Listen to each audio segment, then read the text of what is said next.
बङाइगाव जिल्ला सिंनि नैबे खगरपुर हालामाव श्री श्री आयदा शक्ति मा महारानी मन्दिरा मिथिस' मोनै समनिफ्रायनो माने फुजा होबोबाय थादों। बिदिनो बैसाग दाननि 1 खालारनिफ्राय देग्लायबो नोंथांमोना मेला खालामबाय बा फुजा मा फोरमायगोन बे बुब्लियाव? गिबियावनो आं खुलुमबाय बयनिसिमबो आरो गोदान बोसोरनि बयनिसिमबो आंनिसिमनिफ्राय गाहाम हामलायनाय मोजां मोननायखौ जासिग्रोबाय। खगरपुर बङाइगाव जिल्लानि सिङाव थानाय जोंनि नैबे खगरपुराव जों बेयाव गामिया होननांगौबा जों 11टा 12टा गामि दं। माने बिभिन्न जातिनि गामि दङ आरो बेयाव राभा, बर', राजबंशी, नेपाली, सूत्रधर जों बिभिन्न जाति जनगोष्ठिया बेयाव ज' जानानै नैबे समाव जों बेखौ फाथियो। दा बेयाव रायजोनि जिता माने माबा सहारि बे बुस्थुआ बिराद मोजां आरो बेयाव जों ज' जानानै मोनसे खौसेथियै माने जोङो बेखौ पालन खालामगासिनो। बे दिनै 1 बहागनिफ्राय जागायजेननाय जायो। बेनिफ्राय जों सानब्रै फुजाखौ मेलाखौ लाखियो। बैसाग मासा जेरै गोदान माबायाव जोंनावबो बे एरियानि मानसिफ्रा आसलते बे बुस्थुखौनो ओरैबादि माने दाजाबनानै लादों। माने जों बैसागखौ बिखौनो बैसाग हिसाबै जों सानना लादों। बेयाव जोंना मोनसे बिसास दं आरो बेयाव मोनसे मानसिफ्रा मोनसे बिनि सायाव मोनसे फोथायनाय दं जायनि थाखाय बिराद मानसिफ्रा बेयाव जायो। दिनै जोबथा खालार 4 तारिख बे हिसाबाव जों जिबादि मानसिनि समागम मोननांगौ बे बुस्थुखौ जों फुरा मोनदों आरो बेयाव रायजोनि जिबादि हेफाजाब मदद जों फुरा मोनदों। आरो बेयाव माने मा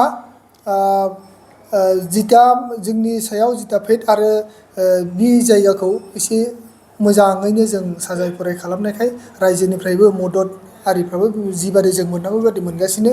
दा जों बेखौ सानदों जे आवगाय उनसिम बेयाव बियो मोनसे जाहाथे मोजां मोनसे पर्यटन बादि जायगा जायो बे हिसाबाव जोङो खामानि मावनो जों ट्राइ खालामगोन।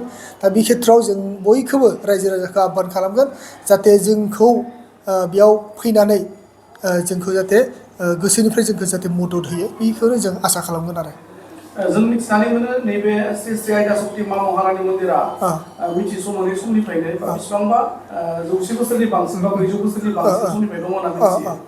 दा बे मन्दिराव नैबे बैसागो समाव माबायदि मानसि थुबुरमा जायो बेनि अनगायैबो बे मन्दिराव फैनायनि राहा बा बे सिबियारिफोरा फैनो हागोन। आसलते आं गुदिनिफ्राय एसे बुंनो नागिरदों जे जोंना बे महारानिया दिनै जों रावबो मोजाङै होननो हाया।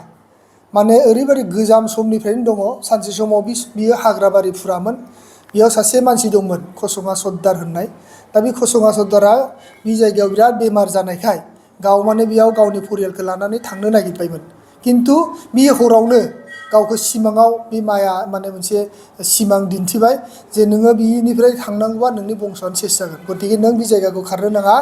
नों बेयाव मोनसे उमुक जायगायाव नैबे थिलायाव मोनसे मन्दिर बानायनानै नों बावनो थानांगोन होननानै बै सिमां मोननायनि अखानायनिफ्राय बियो बेयाव मोनसे फिसा मन्दिर जिगाबनि न' बानायनानै बियो मन्दिर बानायो आरो बि गावनो बिनिफ्राय फुजा खालामो। दा बिनि बंस'आ दाबो दङ आरो बिदि बंस' हिसाबैनो दाबो फुजाया बै बंस'नि मानसियासो दाबो बेयाव मेइन फुजारिया जायो। दा बे हिसाबैनो जों बाव माने फुजाखौ होबोगासिनो। दा जोङो रायजोआ बयबो सब समय फैनो हाया। दा बिनिखायनो जोङो मा खालामदों प्रत्येक सान जोङो बेयाव फुजा होनाय जायो 9टानिफ्राय 3टासिम। रायजोफ्रा जुदि फैयोबा जिखुनु टाइमाव फैनानै बेयाव फुजा खालामनो हागोन। आरो बेयाव मोनसेल' जे खालि फुजा जायो बादि नङा। सोरबा गारिनि गोदान गारि लानायनि, सोरबा जोनोम सान फालिनाय, सोरबा हाबा बेफोर गासैबो माने सुभ खामखौ बेयाव मावनाय जायो आरो। दा बेखायनो रायजोआ गावनि गोसो बाथे जिखुनु समाव फैनानै माने फुजाखौ होलांनो हागोन आरो।